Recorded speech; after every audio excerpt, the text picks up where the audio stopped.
Now we will discuss about how to separate two miscible liquids. In your book it is given activity 2.3.6 separation of two miscible liquid. Now in previous class already I told you how to separate two immiscible liquid, or that is by the process of separating funnel, right? But here the liquid is miscible. Suppose for example here we have taken acetone and water. So for that, once acetone is mixed with water, how we can again separate them? So for that process we use a process which is distillation process. The name of the process is distillation process. Remember that in distillation process the two miscible liquids that we are taking, their boiling point difference will be more than 25 Kelvin or 25 degrees Celsius.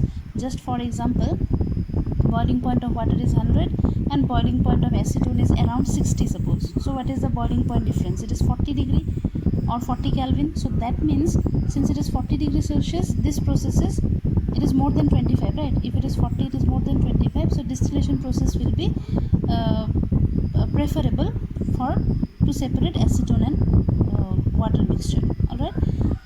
Now let us see the apparatus. So the apparatus is something like this. In your book you will get the diagram.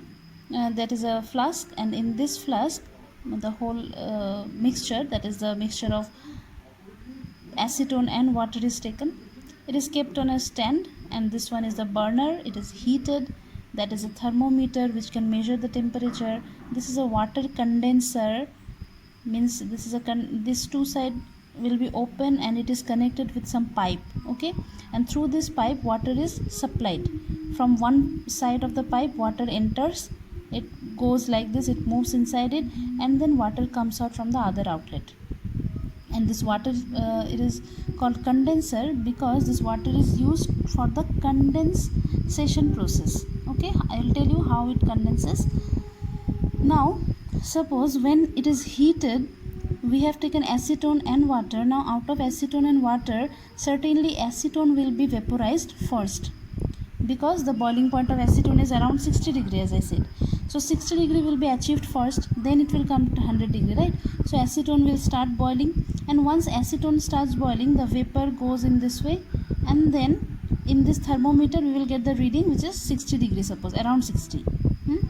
Now this acetone will go like this, it will be collected, it will move through this pipe, and here since it is a condenser, water condenser, as I said, this water will cool the acetone, because acetone when it goes in this way it will be in vapor form, but since it undergoes or it comes in contact with the condenser, water condenser, that vapor will be condensed to liquid. So this liquid acetone will be collected in this beaker and water will still be inside. Now once all the acetone is collected, we can remove this beaker and we can place another beaker to collect water. Now as you increase the temperature, now the temperature will reach to 100 degree and water will start vaporizing. Water goes like this, it will come like this, again under water condenser, the water vapor will be converted to liquid, and that will be collected in other beaker. So in this way we can separate the mixture of acetone and water. Alright, and the process is called distillation. Another one, fractional distillation process. See, this process is little bit different from distillation process. And what is the basic difference between these two processes? As I told you that in this process, when we take two liquids, their boiling point difference will be more than 25 Kelvin. But here, the boiling point difference will be less than 25 Kelvin. So for that process, or to separate two miscible liquids whose boiling point difference is less than 25 Kelvin, we use a process called fractional distillation process. You can compare these two apparatus, only one part is extra here, which is this part, and this is called fractionating column. I have not labeled it here. In your book you will get the name of all the apparatus. So this is called fractionating column, okay? And in this fractionating column you can see inside that there are some small glass beads are present. What is the purpose? Why do we use this fractionating column? That one I will tell you. Now suppose here we have taken two miscible liquids whose boiling point difference is not 25 or more than 25, it is less than 25, very small boiling point difference. So that means Just an example, okay, I'm just giving you one example. Suppose one liquid, it has a boiling point of 50 degree, okay, another liquid, it has a boiling point of 60 degree. The difference is only 10 degree, so it is less than 25. Okay, now as you increase the temperature, first which temperature will be achieved? 50 degree. So as 50 degree is achieved, the boiling point of that liquid, boiling point of the liquid whose boiling point is how much? 50 degree. That liquid will start evaporating, start vaporizing first. It will go like this, okay.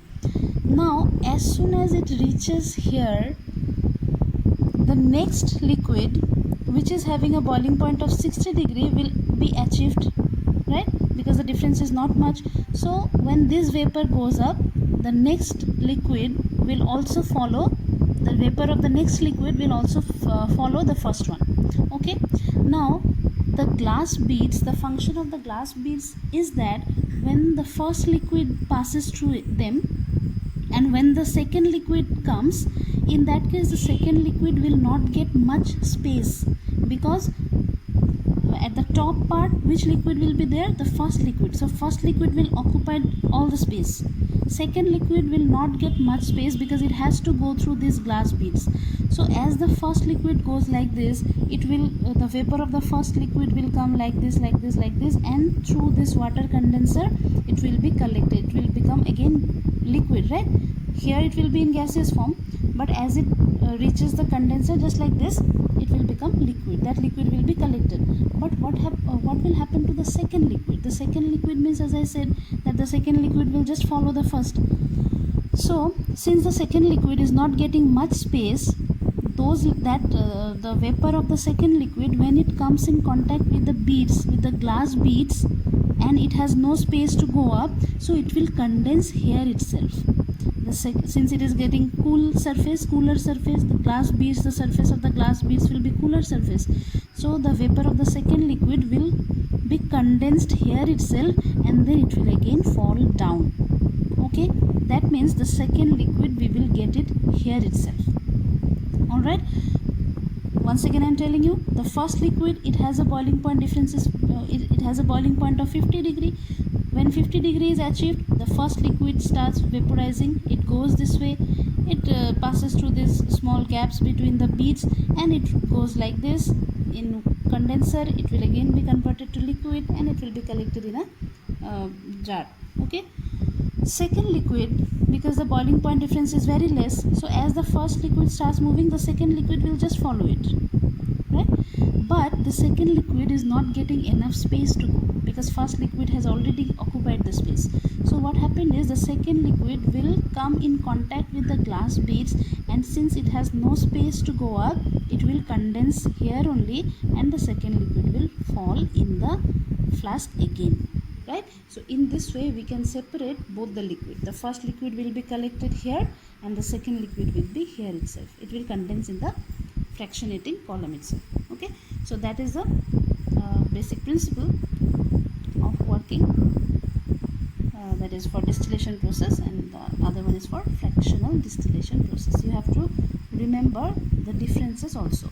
In this case, the boiling point difference will be more than 25 Kelvin.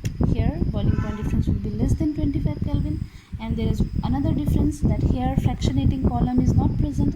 Here we have a fractionating column.